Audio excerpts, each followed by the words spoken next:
Hello viewers, আশা করি সবাই খুব ভালো আছেন।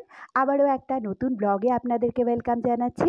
আপনারা দেখছেন ডেইলি লাইফ ইন্সপিরেশন। তো সঙ্গে থাকুন, দেখতে থাকুন ব্লগটা।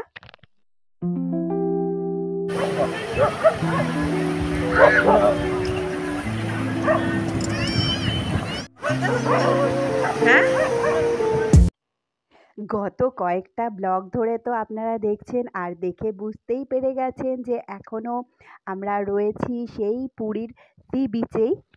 আজকেও সকালে সানরাইজ দেখার জন্য চলে এসেছিলাম। তো যেহেতু শীতকাল, প্রচণ্ড কুয়াশা ছিল সকালের দিকে আজকে। তো সূর্যোদয় অবশ্য আমরা দেখতে পেয়েছি, তবে সেই একটা সুন্দর আলো পড়ে, সেই ব্যাপারটা একটু কুয়াশাচ্ছন্ন ছিল। আর এই সি বিচে আসলেই সবসময় অনেক ঘোড়া দেখা যায়, আর ঘোড়া দেখতে পেলেই জুনের খুব ঘোড়ায় চাপতে ইচ্ছে করে, তাই জন্য আজকেও একটু ঘোড়ায় করে ঘুরে এলো। আর আপনারা তো জানেন এখানে পরপর ঘোড়া, উট সবসময় চলতেই থাকে।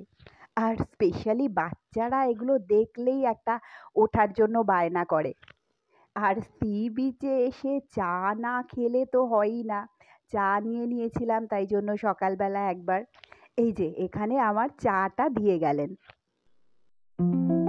তো আজকে বিকেলের দিকে মন্দিরে এসেছিলাম, লাঞ্চ করে একটু রেস্ট নিয়ে তারপর চলে এসেছিলাম। তো আপনারা নিশ্চয়ই জানেন যে পুরীতে একটা ধ্বজা উত্তোলন হয় মন্দিরে।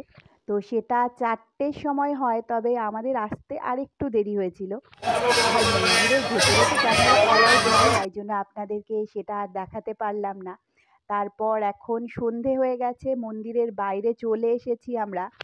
আমরা অ্যাকচুয়ালি একটা ট্রাভেল এজেন্সির সাথে এসেছি। তো আরও দুজন দিদি আমাদের সাথে আজকে মন্দিরে এসেছিলেন। তো এই মন্দিরের পাশেও কিন্তু একটু ফটো তোলার পর্ব চলছে। পুরীর মন্দির আমার খুবই চেনা।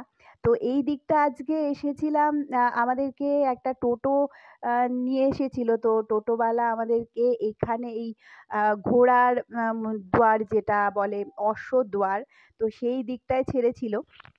তবে আমি বেশিরভাগ ওই সিংহদ্বার থেকেই ভেতরে যাই। এই দিকটা হলো ঘোড়া রয়েছে, দেখতে পাচ্ছেন আপনারা, অশ্বদ্বার।